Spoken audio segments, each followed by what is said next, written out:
Alrighty everyone, it's installed.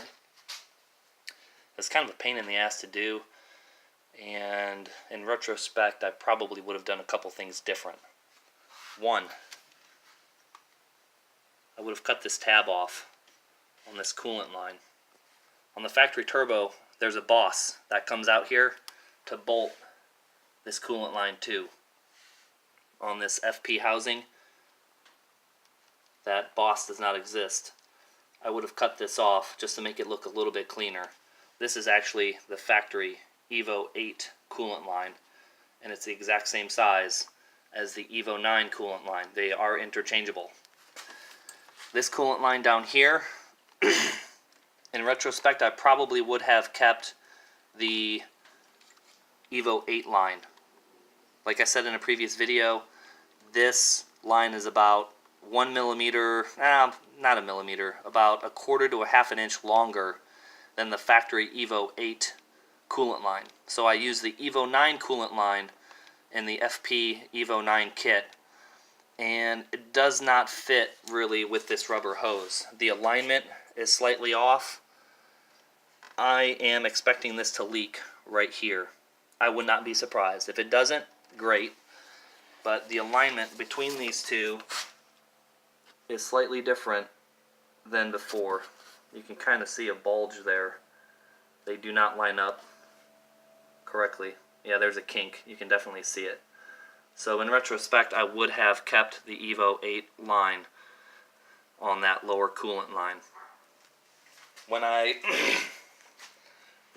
did have to go out and buy new hardware, so I had to buy longer bolts for these here. The regular studs that come with the FP kit here, with the turbo itself, these work great. I went and got some stainless nuts, some stainless washers, and I had to get longer bolts here because this FP manifold is different than the factory Evo 8 manifold. It's really thick where this flange is right here versus the factory Evo 8. So you can't use the factory bolts or studs here. I had to go out and get M10 by 125 by 70 millimeters in length, and these are the proper length for these two here. I just went down to my local hardware store. They had them. Not a big deal. FP or MAP or whoever, they sell a kit for this, but you're going to pay maybe $60. I don't know if they're stainless. I don't think they are, but it's $60. I spent $12 roughly to get these nuts, washers, and bolts.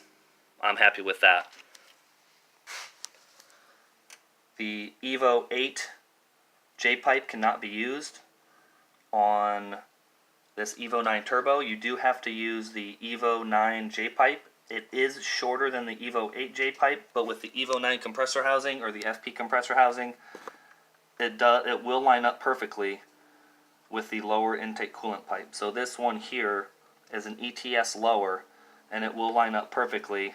I just don't have it installed yet. I still have to do my O2 sensor. I could not install the turbo with the O2 sensor still plugged in, so I had to unscrew that. Not a big deal. I'll screw that back in to get that back in there. But other than that, it's installed. Just a couple little odds and ends left.